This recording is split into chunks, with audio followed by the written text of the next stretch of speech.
Bulchiinsi magaalaa Finfinnee piroojektota misoomaa rakkoowwan bulchiinsa gaarii fi gaafii hawaasaa deebisan bal'inaan hojjechaa jira.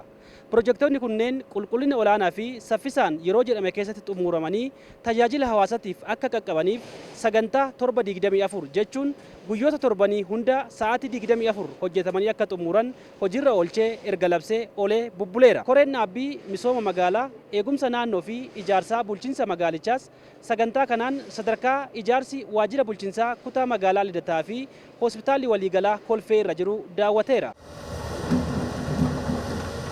Hojii raawwachiisaan kutaa magaalaa Lidataa obbo Sa'iid Alii ijaarsi gamoo waajjira bulchiinsaa kutaa magaalaa isaanii haalota walxaxoo keessaa bahee yeroo ammaa saffisaan hojjetamaa jiraachuu eeruun ፕሮጀክቲችስ itti dhiyeenyaan hordofamaa jira jedhan. ግንባታው እንግዲህ ያው እንደምታውቁት ለረጅም ጊዜ ቆሞ የነበረ ግንባታ ነው። ijaarsi gamoo waajjira bulchiinsaa kutaa magaalaa Lidataa erga eegalee waggoota lakkoofsiseera. Qaamni ijaarsa kana eegale yeroo waliigaltee seene keessatti xumuruu waan dadhabeef irraa fuudhamee qaama biroof kennameera. Amma ijaarsichi haala gaariin adeemaa jira.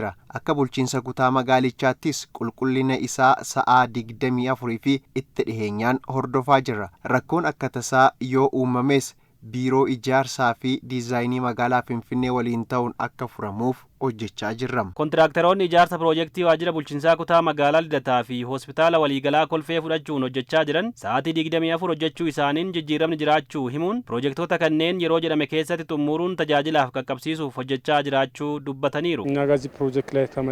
Nuti piroojeektii kana hojjechuu erga eegallee asii wantoonni baay'een hojiif nu barbaachisan guutamaniiru. Halkanii fi guyyaa erga hojjechuu eegallee bu'aa jajjabeessaa ta'e agarreerra. Hojjettoonni keenyas kaka'umsa olaanaadhaan hojjechaa jiru. Ijaarsichis sadarkaa gaarii irra jira. Meeshaalee baay'een biyya alaa galan jiru. Isaan yeroon nu qaqqabnaan ji'oota muraasa booda xumuree tajaajilaaf ni qaqqabsiisna jennee hojjechaa jirra. በቀን ብቻ በመስራት 2 ዓመት የሚወስድ ፕሮጀክት ከሆነ ፕሮጀክቲን hojjetamu tokko waggaa lama kan fixu yoo ta'e halkaniif guyyaa hojjetama taanaan garuu waggaa tokkotti xumuramaa jechuudha. Akka kontiraaktaraatti adeemsi hojii akka kanaa yeroo qusachuu ijaarsicha yeroon qaqqabsiisuu fi baasii qusachuu keessatti faayidaa olaanaa qaba.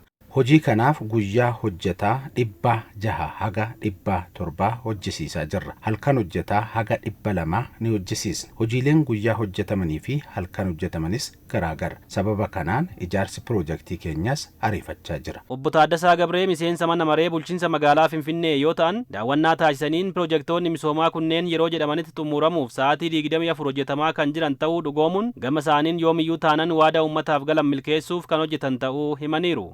ስድስት ወር አካባቢ ይሄ ቋሚ ኮሚቴ እኔም በጨምር አነ ደበለቴ ኮሬን ዳቢ መጋላ ፍንፍኔ ባቲጃን ዱራ ወሊገልቴ ዲሞጂ ጉዮታ ቶርቤ ሁንዳ ሰዓቲ 24 ሆጅቹን ፕሮጀክቶታ ሆጀተማ ጅረን ጡሙርሲሱ ወሊፍ መለቴስኔ ቱሬም ዳወና ኬኛ ጉያራ ከናንስ ሰደርካ ኢጃርሲኩን እረጅሩ ኢላሉን ጭነቴ ዋዳ ኡመታፍ ገል ራወቹፍ akkuma jedhame piroojektota kana xumursiisuuf hojiin halkanii fi guyyaa hojjetamaa akka jiru agarreerra. Walitti qabduun koree dhaabbii misooma magaalaa ijaarsaa fi eegumsa naannoo magaalaa Finfinnee aadde Ni'mataalaa Kabbadaa yeroo fi beekumsa qaban hunda osoo hin qusatin tajaajila hawaasaaf yoo oolchan jijjiirama yaadamu bira gahuun akka danda'amu daawwannaa taasisanirraa hubachuu isaanii himuun hojiin amma eegalame cimee kan itti fufu ta'uu hubachiisaniiru.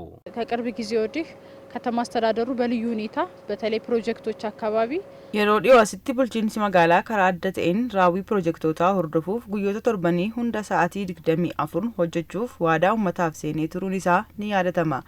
Koreen keenyas kurmaana tokkoffaa kana dhimma kana ilaalaa tureera. Daawwannaan keenyarraas isa xumuraati. Wanti agarrees hojiin ijaarsaa akkuma jedhame hojjetamaa kan jiru ta'uu isaati.